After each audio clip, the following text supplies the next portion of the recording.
Irreverent, entertaining, cool. You're listening to LA Talk Radio.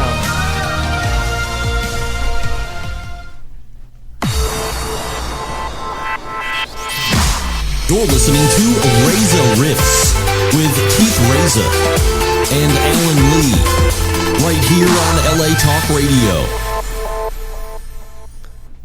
Excellent. We got another great show here. I'm Keith Reza with my trusty sidekick, Allan Lee. Hello, everybody. Io Silver and away. What? Well, you've cast me as Tonto and keeping everything real. Okay, well, in that case, I'm here with my other trusty sidekick, Meghan Jenkins. All right. Hi, I didn't bring a horse. No. Oh, well, and tonight we have a guest in the studio. One of the best comedians around. He wrote for Roseanne. He has an HBO special and a Showtime special, and he was on a WTF with Mark Maron. I told you earlier on how to pronounce that. You may see him earlier, Allan. No, it's Mark Maron. I know. Maron, I know. Not Marone or moronic. No, but we have the great Allan Stephan here tonight. Yes, indeed, Allan Stephan. Hello. How you doing, buddy? Fine, and you? Doing good. The joke about the Mark Maron thing is because we had Jeff Richards on a couple weeks ago, and I always say people's last names wrong, and then I was like, oh yeah, I love that show WTF with Mark Maron, and he's like, yeah, wait, you mean Maron, right? Oh, People I thought like you that. meant you got Jeff Richards wrong. That's not that tough. Jeff Ricardo. Jeff Ricardo. Yeah, really.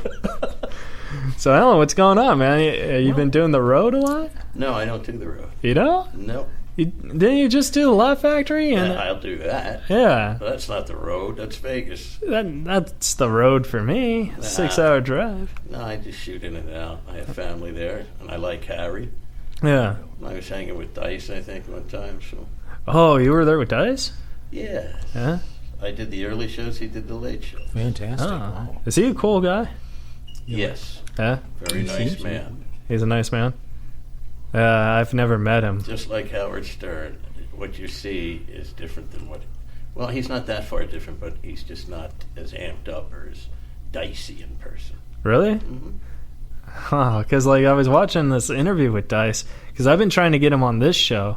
And I was watching this interview, and he went off on the guy because the guy was like, hey, don't you work at a gym or something? And then he went all nuts and stuff. Oh. You remember that? Is that an old interview? An old interview. Well, obviously the guy said something to annoy him. I think it was more than that. Plus, sometimes Dice just likes to do that to create Yeah. news. Yeah. Well, I wrote his publicist, and I was like, I promise I won't say anything about a gym. Who's his publicist?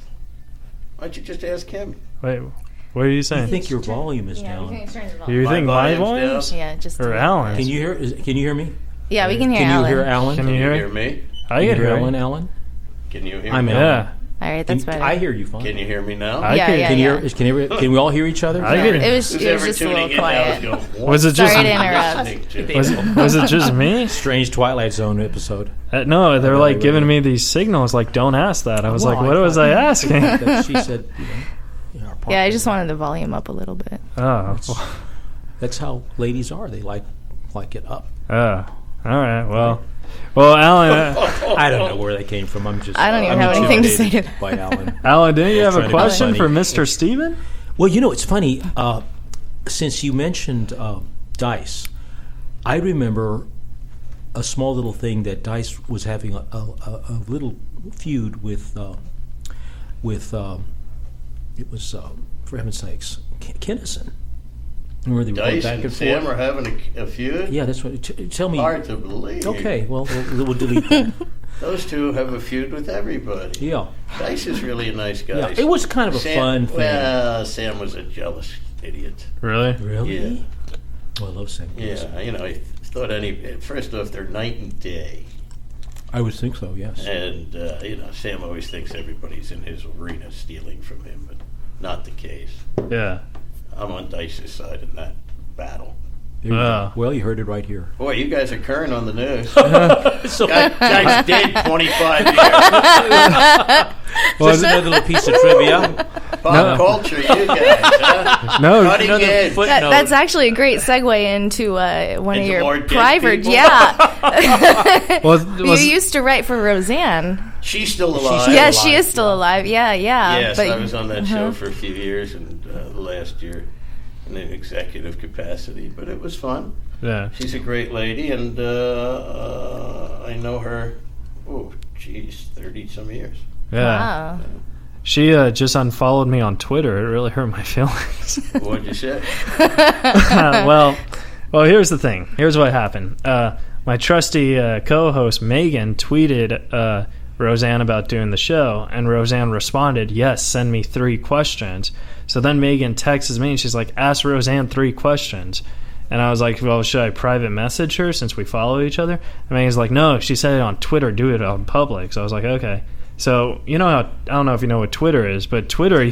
Well, I've been on the planet now for a month and a half. Yeah. But I've taken some courses that are for aliens, and I've been explaining the Twitter. Okay, so we could avoid that 5-minute awkwardness. But so Twitter, you only could tweet 140 questions, you know? So the 3 questions I was tweeting Roseanne, it turned out, 140 and then tweet, 140 then tweet. So she got like maybe 20 tweets from me. That's more than 3. No, I think that would scare anyone off.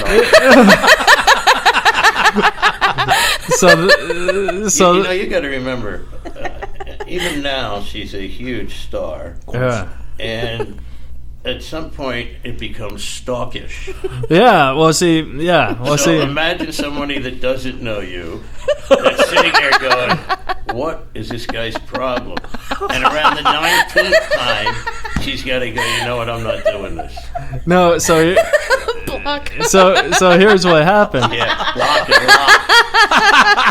So here's what happened. So then I tweeted the questions, and then she never responded. And I was like, hey, I texted Megan. I was like, hey, did Roseanne ever text you back? No. Keith texts me, and he goes, "Stop tweeting Roseanne." And I'm like, I'm not. No. So wait a minute. I may not operate the tweet. Yeah. But you do? No, I do my Twitter. And apparently repeatedly. Yes. But so you might want to take that course I just But see, the thing is like I have Asperger's, so and on my Twitter it says that, and so I thought Roseanne knew that because around the 14th one you go, okay, Asperger's and a stalker. That only gets you so far in this world. So it's a cold out there. So then I waited like 2 hours and I never heard back from Roseanne. And at this time, she's still following me, right? So then I thought, okay, I'll direct message her, which is private. I was like, hey, Roseanne, so those are the 3 questions. As you can tell, the podcast is more about talking and getting to know people. And then she responded. She's like, I said contact my publicist and stop asking me or I'll block you. And then she sent me her publicist's email. And then she unfollowed me. And you Twittered him 300 times? No, I emailed him, but I thought if Roseanne really hated me, she wouldn't have sent me that. Let me think. In the world of call my publicist, that's a blow-off. Really? Yeah. Uh-oh. So, Allan, are you worried that you think Keith's stalking Roseanne and then we have you on the show right now? I have fat little fingers, so when I even text, sometimes it comes out looking like another language. So my suggestion to Keith is maybe stop hitting that same button. The celebrity, the less intrusive you want to be. Yeah. So 20 times and then a private message seems a little... Yeah, that's what I said. But Megan, to be fair, did you not tell me to tweet that? To be fair, I didn't know you were going to tweet her 40 times.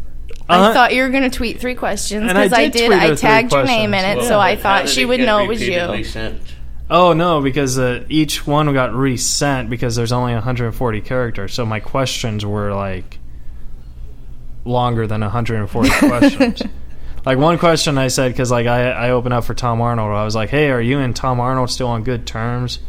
And then, Oh, my publicist. Yeah. He said, Go ahead. I don't know. I got distracted. Forget it. Why would you ask anybody who's divorced Boy, are we current, 20 years? Yeah, we don't kid around. It's a historical show. Well, I just found out they got divorced.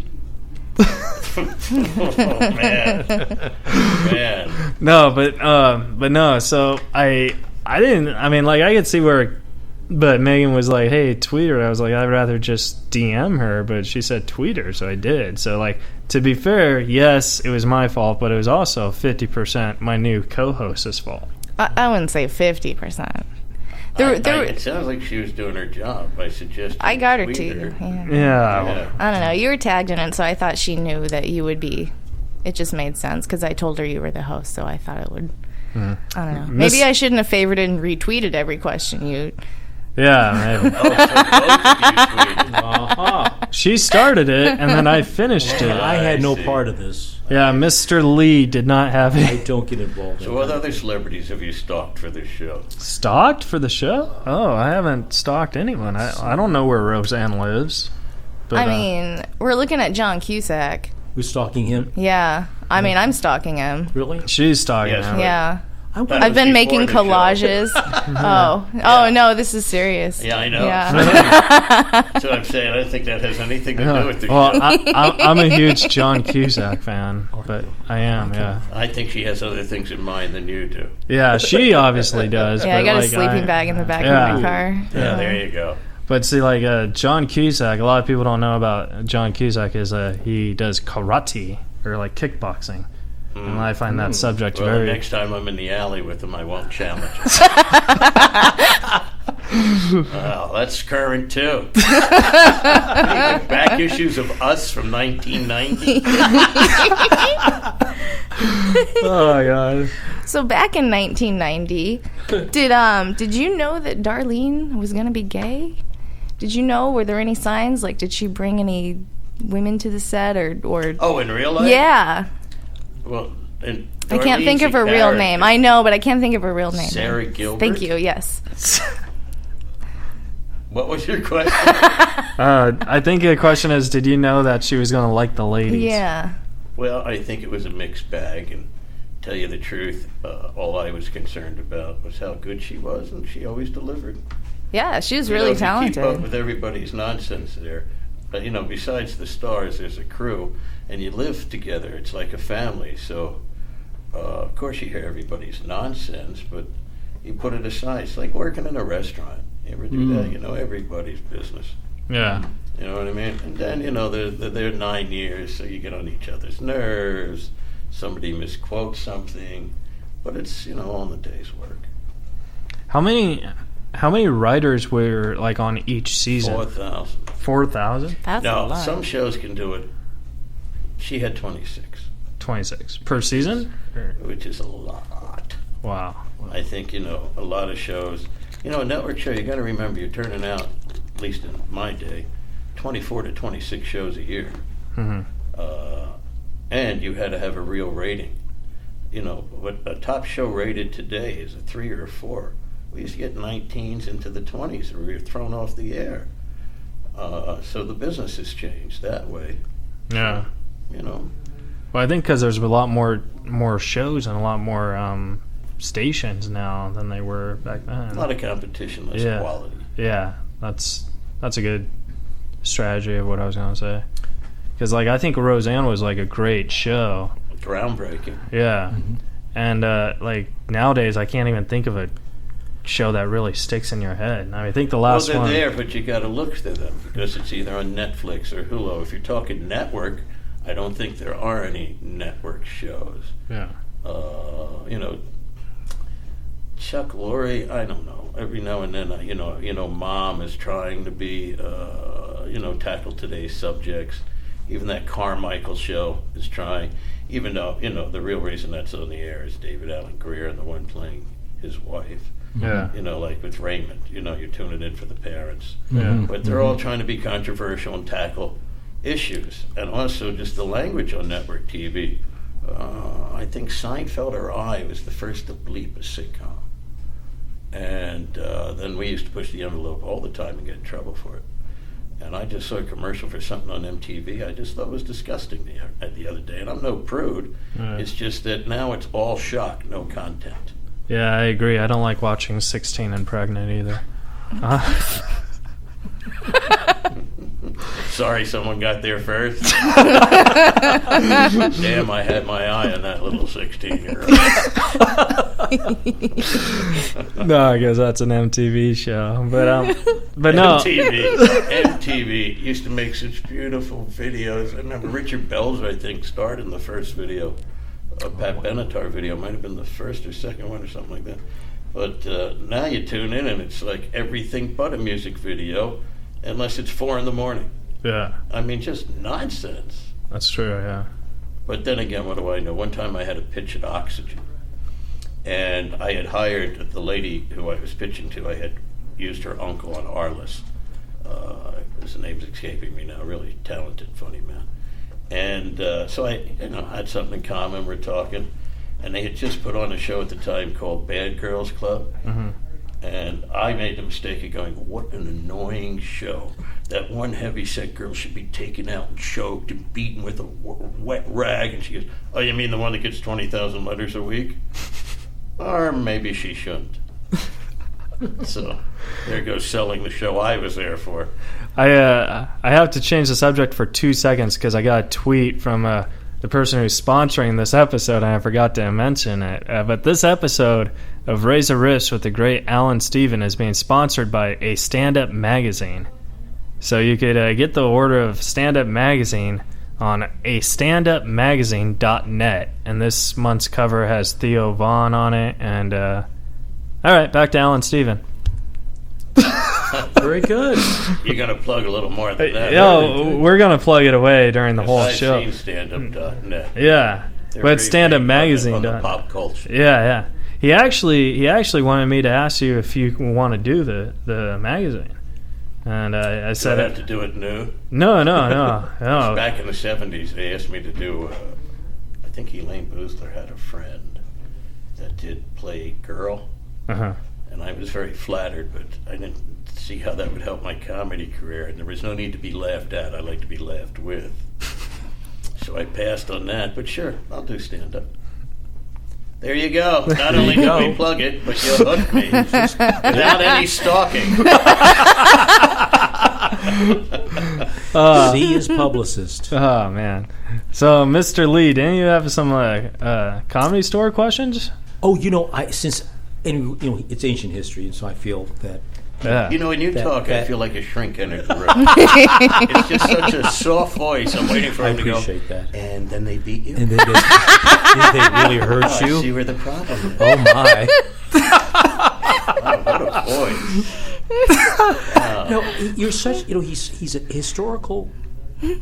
Just a complete encyclopedia of that period, which really, we had Argus. I like how you started with historical and backed off of it.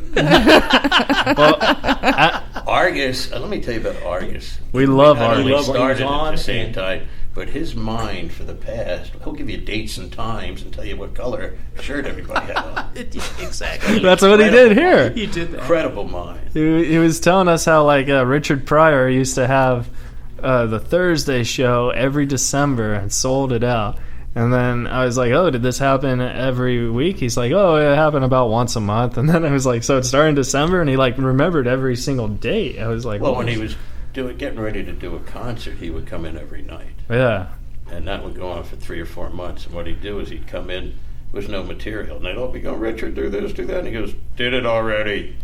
And he'd talk for 3 minutes and walk off, and they go, what was that? And then, sometimes I'd follow him, I'll tell you what that was. That was called free. I got in free to see him. But then the next night, it might be 5 minutes. By the end of the week, it might be 12 minutes. By the end of the month, it might be 15 minutes. And that's how he built each concert. He built it at the store. Now, do you still go to the Comedy Store a lot, or? Rare occasions. Yeah. She's not there. Yeah. There's only a handful of people that I sadly I go for the memorials because I always speak. Yeah. But you don't perform and stuff. It's too crazy over there anymore, and homogenized for me. Yeah. And the politics of it doesn't interest me. Yeah. That's a good way to say it. Alan Bursky swung by. Yes, he called me that night. He might have mentioned that to you. Yes, he called me that night to tell me the new manager was a nice guy, and apparently Allan, who I happen to like, must have been in a good Very mood nice that guy. night. Yeah. Very nice guy.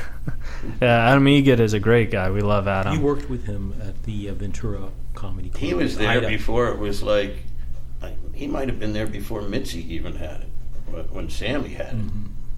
Because he's the youngest guy ever on The Tonight Show. Have you had him on? Who, Alan Bursky? Yeah. No, we have not, but Yeah. He's the youngest guy to ever do The Tonight Show. Then he did whatever sitcoms was out then, and the Mervs and the Mikes.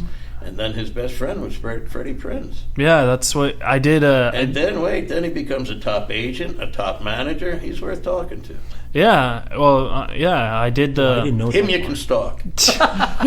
I did the... 'Cause he is a publicist. I did the Ventura Comedy Club a couple of years ago with Ventura Harbor. Yeah, Ventura Harbor Comedy Club a couple of years ago with Ida Rodriguez, and Alan Bursky was the special guest drop-in, and he watched my set and he said that I was the funniest guy he's ever seen in the past week.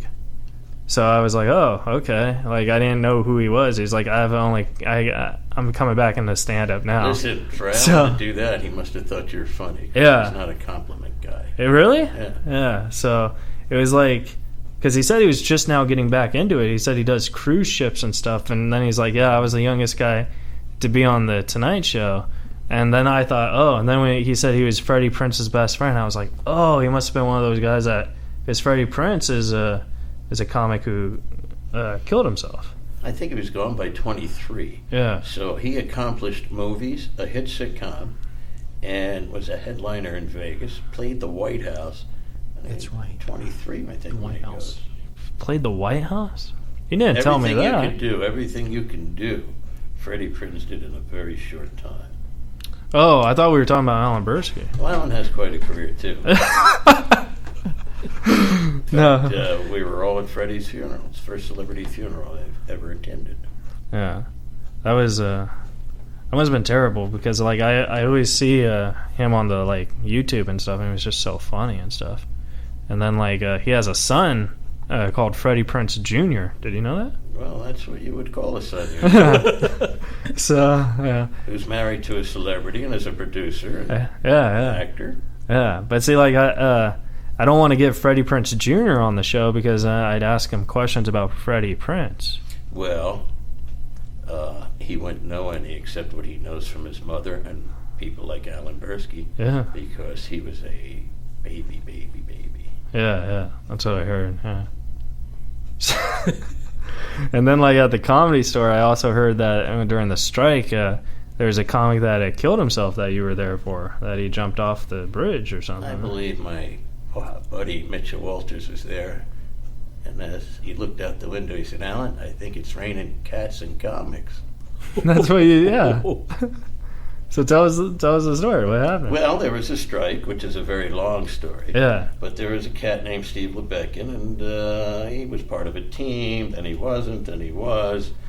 And he jumped off the Hyatt House and missed the Comedy Store. He hit the ramp. But he was striking out front. Mitzi looked out the window and said, "What's he doing there? He's supposed to be in La Jolla tonight. I'm not going to have a guy strike and then work." So I think she canceled him. And then back then, people who were crazy thought she controlled show business. And it got to him. But I remember listen, it's such a long story. They put a dummy in her office. They broke in and said she killed him. Truth of the matter is, I helped clean out of his apartment. He had shoe boxes dating back a couple years. "Dear Mom and Dad, I want to take my life." So it was always in the back of his mind. He wasn't a happy, well-put-together mentally man, and he found an excuse. But to say it was just because of the strike is a little absurd. Yeah. That's scary. You cleaned out his apartment, too, and you found all these... Well, it wasn't scary. Well, no, for like... I knew the guy. I forget there was a few of us. I don't even remember how I got there. I'm sure Argus would. Yeah.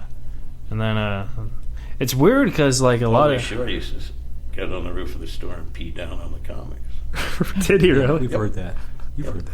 I've never heard that. Yikes. Yellow Rain. Wow. Yep. I heard that you used to babysit Pauly Shore. And he lived with me for a year in La Jolla. Oh, really? Mm-hmm. Was he like a rugrat? Well, yeah. Depends on what year you got him. When he was trying to be normal and had a little league team, we used to all take his mom's limo, and we'd sit there in the stands, and you would hear this. Will Paulie Shore's family and our friends please tone down the language and be quiet? Poor kid, that's how he grew up. Originally, Mom went with Steve Landesberg, if you know who he was. Yeah. Great comedian. And are we allowed to say dirty words? Yeah. This show's being brought to you by the Stand Up magazine. All right. Because I remember one day, I think Paulie might have been 7. Maybe 6. He was running through the house, and Steve grabbed his arm and said, Hey, slow down or I'll rip your dick off. So this is what Paulie grew up with. And he was 7 when he said Everybody was his, there was a handful of us that were the inner circle, plus Steve. So he grew up around nothing but funny and crazy. Yeah. So. Wow. In fact, he didn't want his mom or dad to know he was doing comedy. I took him out around town before his own dad did. So, and he'd say, when am I ready to see my mom? He'd go, you're ready to see Mitzi, I'll let you know. You can see your mom at any time. But you're not ready to see Mitzi. That's really cool. How did you get started in this? I was a model with my mother when I was a kid.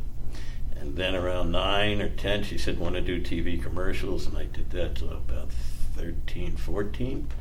Then I tried school for a while, and then I went to college briefly, and it was all about acting for me, and I came out here to be an actor, and I met 2 comics, Mitchell Walters and a guy named Bobby Lord. And I hung with them, and they said, you ought to come to the store. And they needed bodies back then, and I auditioned, and I got in. That's awesome. And 9 years later, I became funny. It's weird, because I've been doing stand-up for a while, and I've only been funny for maybe 2 years. Well, Buddy Hackett and those from that generation, and even now, it takes about 10 years. There are exceptions like a Robin Williams, but it takes about 10 years. Could go faster, but to learn to be funny at 2 in the morning, 2 in the afternoon, is a big difference. To play to 2 people, to 20,000 people, it's a big difference. So to encompass everything, to become a well-rounded comedian and understand it and finally know sometimes it's about the material, sometimes it's about the tricks. Depends on what kind of comic you are, and sometimes it just has to do with you're just plain funny. Now I have a question. Which one do you enjoy more? Did you enjoy stand-up or writing? Stand-up more. But I do enjoy writing when I see them produced. And of course the money's beyond ridiculous, so it's a tough question for me. Well, no, because Fred Wolf, he's one of my favorite. Do you know who Fred Wolf is? Yes, I do. Yeah, he's one of my favorite writers. You stalked him? No, I have not stalked him. But I love Fred Wolf, and then he's one of my favorite writers because I think everything he writes is so funny.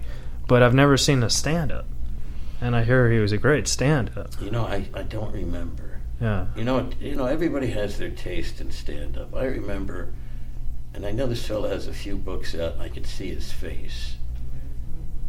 But 100 years ago, I worked with this guy, I can't remember his name, in New York. And he couldn't buy a laugh. I went on and I killed, and I had driven him there. I picked him up, and driving back, he says, boy, I wish I could get it down like you. Was it Fred Stoller? Yes. And the next night... that's right. The next night... You told me this. Yeah. I'm watching The Tonight Show, and I go, wait a minute. What the hell's that crap he's been feeding me? And I'm throwing shoes at the TV. I go, but his thing is some cats are born for a live audience. Some are born to do 5-6 minutes. My whole thing was all I ever wanted to be was a lounge comic in Vegas. The director wants you to talk more into the mic. Well, that's too bad. But I was comfortable, director. I actually have another Twitter question for him. It's about Roseanne again. I'm sorry. That's all right. So I looked this up, so I'm a little uncomfortable asking because I know you wrote this last episode. She's one of my dearest friends. I love her. Oh, no, it's not even about her. It's about the actual last episode. Well, before you start, and that person's listening, I will tell you there's no way to make everybody happy ending a show. because everybody has a preconceived notion.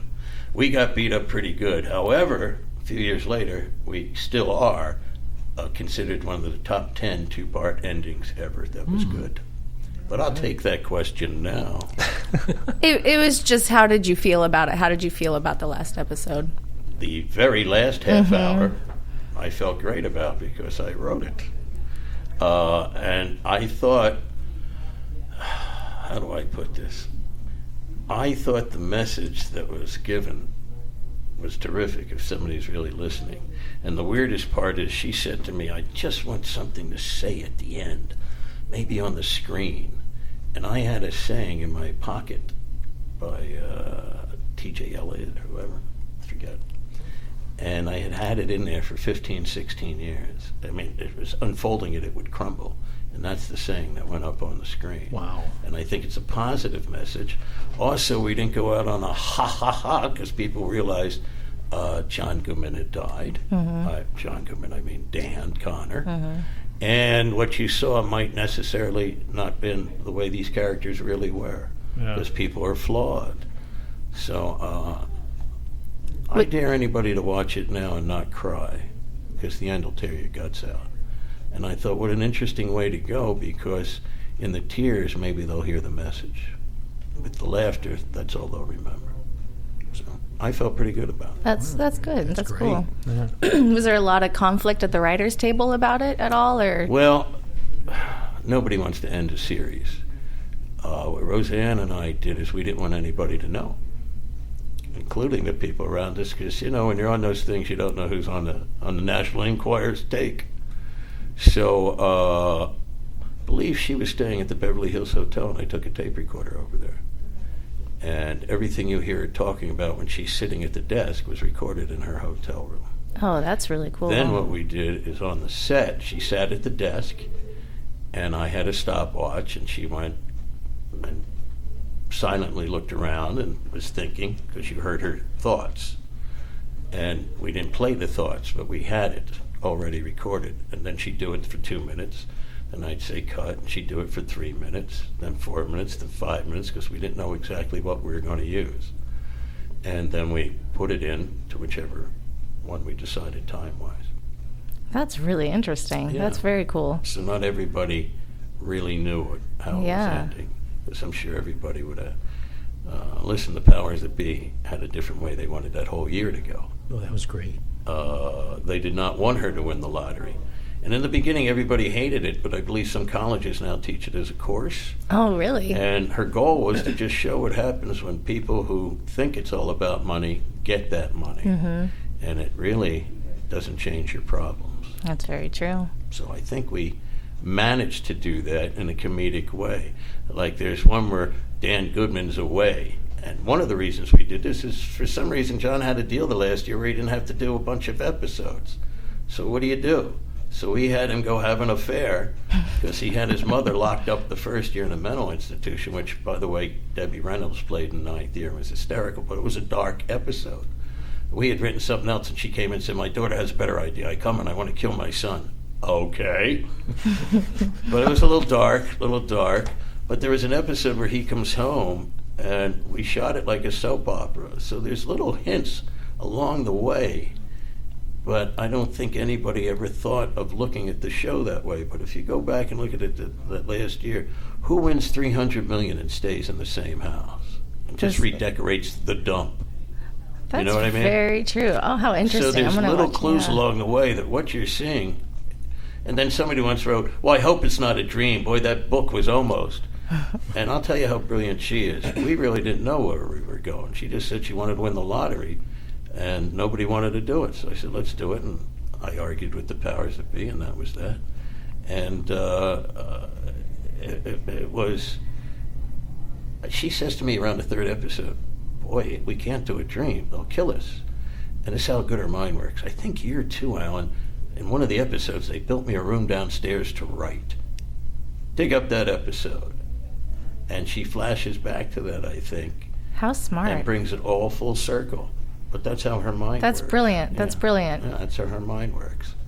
So I liked it. Yeah, that's really neat. I liked it, and I got to have my name on an ending episode of one of the greatest shows of all time. Yeah, it was an honor on a million levels. That's let alone she's my friend. That's true. So cool. How did you do when the Becky transition happened? When we bought her back, or when we replaced her? Both. Because she came back. Yeah. And I think we dealt with all that of it. On a credit tag where we did. You might be too young, but Patty Duke had a show. Mm-hmm. And she played twins. She played the wacky rock and roll, and then the proper English girl. Yeah, the Patty Duke show. Yeah, and I think the theme was, here's Patty Duke, and then there's da-da-da-da-da-da, and the song compared the difference. So even though these two girls really didn't look alike, we did the exact dance and choreography that Patty Duke does using special effects, only we didn't have the special effects. Mm-hmm. The two girls just faced each other like it was a mirror. And we did the Patty Duke theme. And that's how we explained her coming back. I like it. Just blew it off in a joke. I like that. Wow, that's cool. But I totally agree with you. I think Roseanne is one of the top sitcoms. I think definitely top 5. You know what I mean? Whenever someone asks me, what are my favorite sitcoms, I say Roseanne is definitely in the top 5. Because it's like, I only can name... Here's where it's at. She's such a powerful presence. And how many sitcoms can you run off that were dominated by women? Exactly, yeah. Mary Tyler Moore. Maybe. Well, Carol Burnett didn't have a sitcom. So really, what is there, 2 women? Yeah. I mean, there's been others that had it, but I mean... Lucy. And Lucy, yeah. So look at the company she's in. Yeah. Look at the company. You're not going to include that girl. No, Allan. Listen, I love that girl. She's a great. Here's a trivia question for you because you seem to like the past. George Carlin, she was an actress in that sitcom. That Correct. Girl. George Carlin was her agent. This is before he's the hippie dippy weatherman. Thank you. It's before all his fame. He had short hair and a suit. A suit and a tie. Yep. Yeah. Yep. Not that George Carlin all know and No, love. originally he was part of a team, I believe, and then when he went out, it was like Pryor wanted to be Cosby. You should look up on YouTube. That's Pryor a in great a suit, trivia. doing Merv Griffin, and it's painful to watch. Oh, it's It's painful to watch. Well, it's like, I'm sure if Pryor was alive now, he wouldn't want to be Cosby. Well, that was the whole idea. We all start somewhere, and in his own way, I'm sure he's way ahead of Cosby. Hopefully not. I don't think Richard wasn't in the pills. No, he got him the other way. I tell you, we should all have the action Richard Pryor had, legally or illegally. Cosby, on the other hand, is a snake. Have you met? Yeah, did you meet? He's just full of. Really? I want to hear Dr. Cosby. There's, if you notice in this world, when some people build themselves up to be greater than anything, the fall is awful hard. That baker guy who had the church. Oh, Tammy. You know what I mean? Yeah. Oh, yeah. Yeah, she was a nice lady. He was creepy. He was kind of strange. She actually did an episode of Roseanne. He broke down crying, right? Listen, let me tell you about Evangelist. I have sinned. Evangelist will cry. I loved it. I thought it was a great your dog looks depressed. Oh, the Lord will take it. They cry like that. So that's crying why is part of their shtick. It is. Yeah. Very good carnival actor. Look at the guy who got caught with the girl who wound up in the penthouse. I mean, just a whore. Just one of the great all-time whores, Swaggart. And he goes on, I have sinned. No kidding. Let's get past that part. It was Swagger. He's still playing the piano when his kid's preaching now. The preaching world is like country western singer world. There's you a kill sitcom. your family, record a song, and your fans will go, well, he wasn't right that day.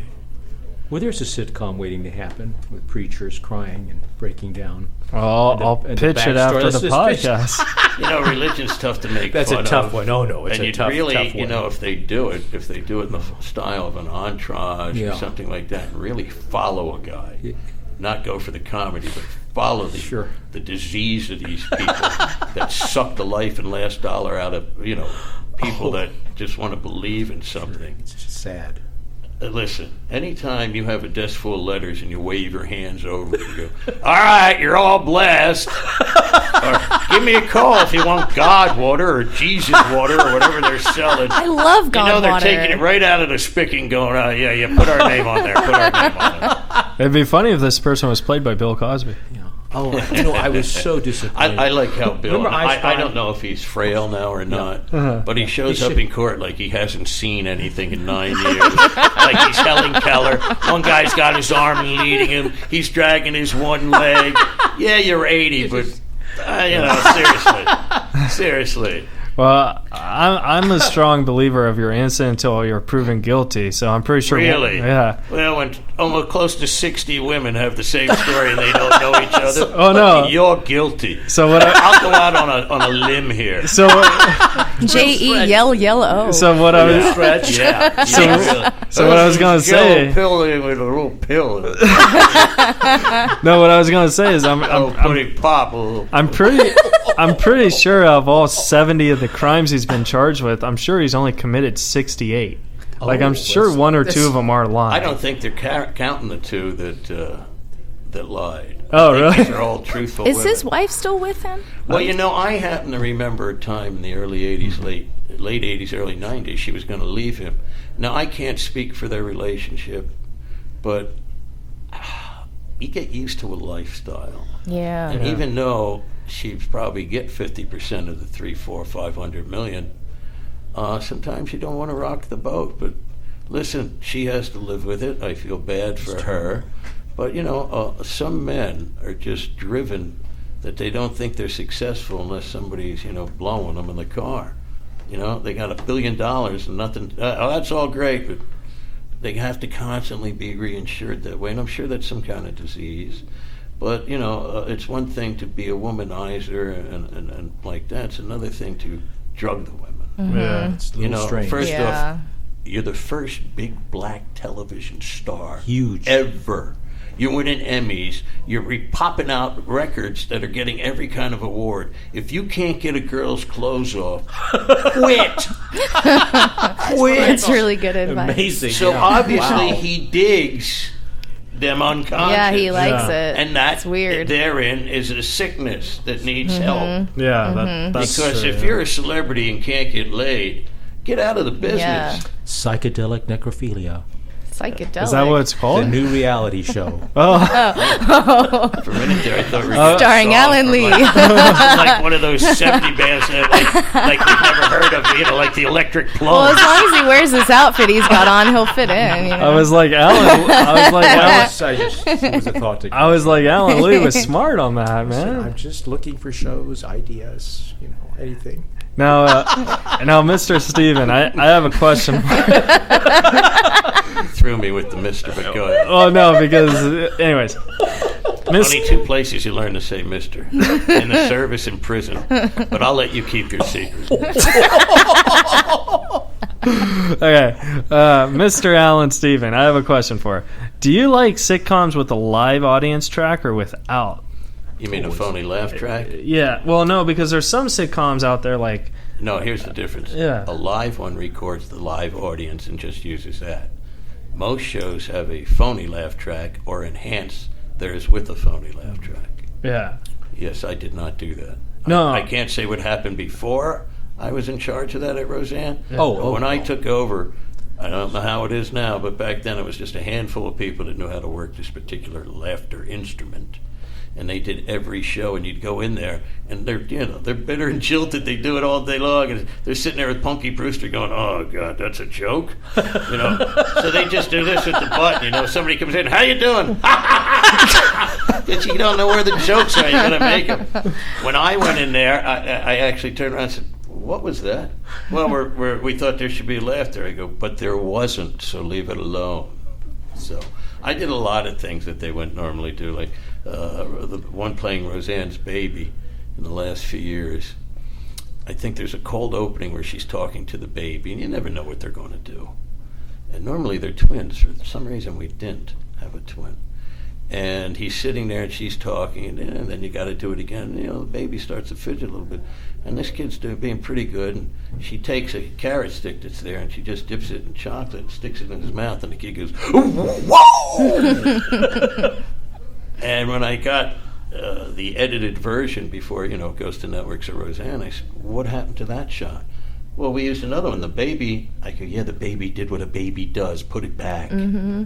Very good. I like that. That's nice. Well, I'm from a different school. Well, I didn't go to the Harvard and the Yales, and I came from the school of hard knock laughter. So it was hard for me to sit with these people. Well, that's funny, Alan. Maybe senior year at your place it was, but I do it every night. So I had a lot of problems with the. And so did you have Norm on yet? Yeah, Yes, I we had did. Norm. Yeah. Well, Norm calls them, I think, Yaleys, and I think I call them Harvard shits. That's right, Yeah. Yaleys. Yeah, I love Norm. He's one He of my wasn't best happy friends. with those people either. Yeah. So who do you think is really funny? Today? Mm-hmm. Do you have any favorites? Well, I do like the guy you had on Bags. I love Bill he's Burr. great. Bill Burr's great. Yeah. It's very hard to make me laugh. I come from an old school where when I started, everybody on the lineup was funny. Not 2 guys out of 20. Every one of them. And then in between them was huge celebrities. That must So have you been either sunk or incredible. swam. There was one point where I got comfortable, and let's say 4 celebrities would go on, and I'm scheduled to go on at 1 in the morning, and the last celebrity would be done at 11:30. Well, all the comics in between me and them wouldn't want to go on. They don't want to follow them. But it's tricks at that point. All you have to do is be dismissive, and never let them see that you're nervous. Like one time Paul Mooney, you know Paul. Yeah. Who he is. Paul Mooney was just killing in there one night. And I went up, and, they're just staring like, well, who is this guy? And I said, Paul, you still in the room? He said, yeah. I go, bring the car around. I'm like, oh, who is this guy? So, nobody laughed harder than Paul, but I think I did that with Richard one night. You just got to, move on. I once went, Amy Schumer once came up in front of me because she was doing a set to practice her jokes for a roast at the Improv, so my time got cut, but they still let me perform, I went up after her, and everyone was like, oh my God, Keith's going on after her, and I was like, well, it's either I go on now or I don't go on the show. In my day, you were a puss if you didn't. You know what I'm saying? That's the game. They are no different than you. If you're a plumber, you don't follow another plumber. Yeah. They just they're just either doing better at the time. That doesn't make them funnier. But I remember all the some comics of these people were get like, a celebrity buy. You ever see that one? Oh, yeah. Where they'll get a buy for 5 minutes, and then the audience will go, wait a minute, they're not funny. no. Well, see, everyone was like, oh my God, you're actually... I remember it was either I go up after or I don't perform on the show. And I was like, I love stand-up so much, I'll just go up after. And Amy came up to me after the show. She's like, hey, you're really funny. And then she left. She respected what you did. There's no need to be afraid. And if you are, get out of the business. That's true. Get out of the business. If you don't think you're funny enough to follow, and I can see if you think you're too new, you know what I mean? But the only way you learn, and this is the beauty of comedy, you never stop learning. That's true. You never stop learning. It's a book and that... unless you listen, the whole thing is already walking a tightrope. It's an unnatural act. Why would you not just challenge it on every level? I mean, it's the hardest art form you can do, I think, besides ballet dancing. And ballet dancing is harder only because it's got a short lifespan and you cripple your feet and bleed. Yeah. But we do that mentally. Yeah. I like that. So that's great advice from Allan Stephan, guys. there you go. And we only have a couple more Guy minutes. who wrote the ending show you probably don't like. we only have a couple minutes because the director gave me the light. But Allan, is there anything that you're working on now that you want to promote or you can't say? Well, I can't say. I will say it involves Keith Reza? a huge celebrity. Oh. But we've been chasing him for a year and a half. But we'll see. Is it John Cusack? No. Damn. No, but if I see him, I'll tell him. Please you're do. lucky. Yeah, tell him Megan says And hi. he'll say, you mean the girl that tweeted 20 times? Uh-huh. And then Yeah, some leave it at guy 20, that tweeted sounds 40 better. more. I go, yeah, those two.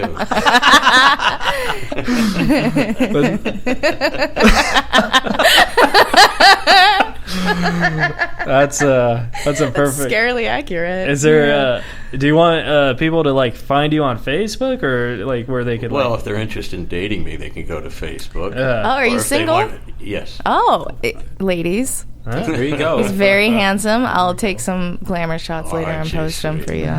We keep the 100.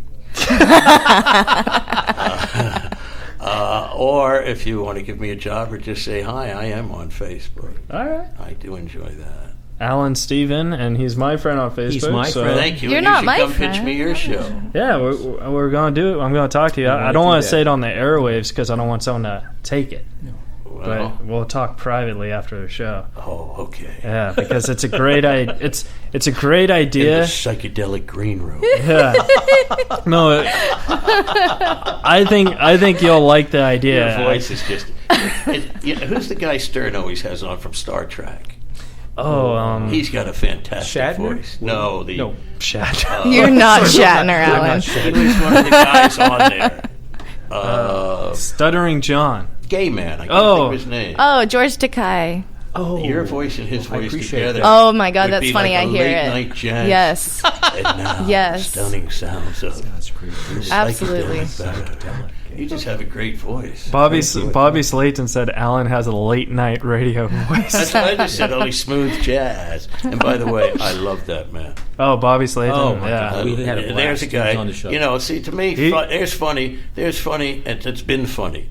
You know, a lot of these guys aren't going to last, I don't think. Bill Burr will. But some of them are flavor of the month. Look at Bobby Slayton. Consistently funny forever. I love Bobby. I call him my comedy grandfather. He's a great man. So, all right, guys. Well, we got to go. Pretty daughter. Let me just say that, too. Oh, pretty. All right. right. She's a singer. Yeah, she's in a records and band, stuff. right? Yeah. She's like huge. Yeah. Bobby mentioned that. Yeah, he did. He's very proud, and he should be. Yeah. Well, thanks for having me on. I know it's time to wrap up. please. I Thank saw you your for- director Thank through the you back so of my much head. for Yeah. coming. So, Thank you, honey. Alan Lee, do you have anything going on before you head out? We were going to share with Alan that we're going to go visit Mark Maron now. He's at the Steve Allen. So that's all I have going on is that I'm going to, bother him, stalk. We're all going to stalk Mark Maron. At the Excellent. Steve Allen. I think the stalking we don't actually stalk people. This is Yeah. If Roseanne, if you're listening, it wasn't stalking. It it's was just my a Asperger's joke. that screwed that It's up. all funny. It's all in fun, Roseanne. All right. But no, seriously, because Roseanne. she's listening. I'm sure she's tuned in right at this What's up, moment. Roseanne? She has just a little room in her house where she has every podcast played. All 9,000 of them. Well, guys, this episode of Reza Rifts is brought to you by the Stand Up magazine, and That I'll soon be in. that apparently. that Allan Yeah. Stephan is One going of to the do. first people here. And you could download a copy at www.thestandup.net, and that's again www.thestandup.net. The stand-up premier comedy magazine. It has Theo Vaughn on it this month, who I think Maybe I'll try to be their first nude centerfold. yeah, There yeah. you go. You I'd heard it buy right it. here. It's a great. You'll go blind. It's a great magazine. It tells you about comedy and stuff, and we're gonna get you on it, and it's gonna be awesome, guys. I'm Keith Reza, Alan Lee. Say goodnight, buddy. Good night, buddy. What? And the beautiful Meghan Jenkins. Good night. Good night, and once again, thanks again, Allan Stephan. Good night. That was awesome, man.